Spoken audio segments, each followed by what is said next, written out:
Hello friends, welcome again to my channel. तो आज हम बात करेंगे बर्ड्स नेम के बारे में। तो चलिए स्टार्ट करते हैं। सबसे पहले आती है हमारी ऑस्ट्रिच। ऑस्ट्रिच को हिंदी में शतुरमुर्ग भी कहा जाता है। इसका भारी वजन होने के साथ साथ ये बहुत फुर्तीली और तेज दौड़ने वाली एक पक्षी है। उसके बाद बात करते हैं रॉबिन की। रॉबिन को हिंदी में भी रॉबिन ही कहा जाता है। इसका फेस ऑरेंज कलर का होता है बच्चों, और ये बहुत ही फुर्तीला और तेज दिमाग का पक्षी है। उसके बाद बात करते हैं बच्चों स्वैन की, जिसको हम हंस भी बोलते हैं। ये दिखने में सफ़ेद रंग का होता है। ये पानी में भी तैर सकता है और पानी के बाहर भी चल सकता है। उसके बाद बात कर लेते हैं बच्चों टुकेन पक्षी की, जिसको हिंदी में भी टुकेन ही बोला जाता है। इसकी चोंच इसके शरीर से कुछ ज़्यादा ही लंबी होती है और इसकी आवाज़ बहुत तेज़ होती है। उसके बाद बात करते हैं बच्चों राजहंस की, जिसको इंग्लिश में फ्लेमिंगोस भी कहा जाता है। ये पिंक कलर के लंबी लंबी टाँकों वाले पक्षी होते हैं और ये एक जगह से दूसरी जगह बहुत ऊंचाई तक उड़ सकते हैं। उसके बाद आता है बच्चे ह्यूमन गिविंग बर्ड, जिसको हम गुंजन पक्षी भी बोलते हैं। ये चलते चलते उड़ते उड़ते भी फूलों का रस चूस सकते हैं। उसके बाद बात करते हैं बच्चों हमारी स्पैरो की, जिसको हम हिंदी में गुरैया भी बोलते हैं।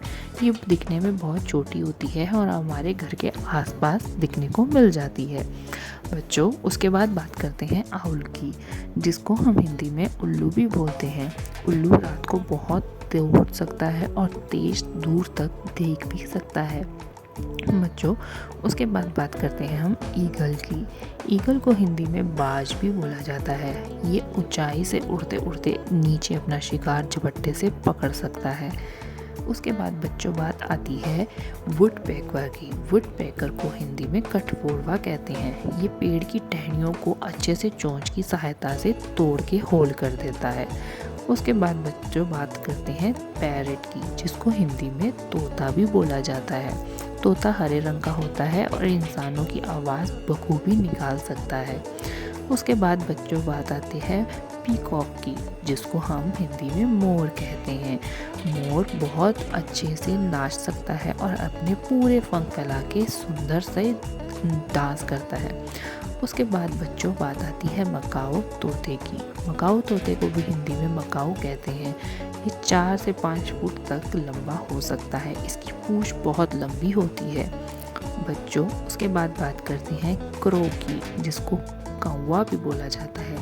कौवा आमतौर पर हमारे घर के आसपास ही देखने को मिल जाता है और काले रंग में होता है बच्चों। उसके बाद बात करते हैं बैट की, जिसको हम चमगादड़ भी बोलते हैं।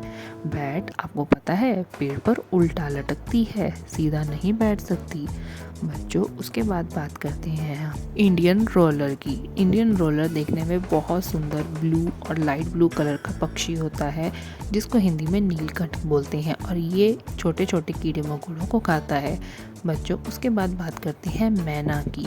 मैना हमारे घर के आसपास दिखती है और बहुत तेज तेज शोर मचाती है।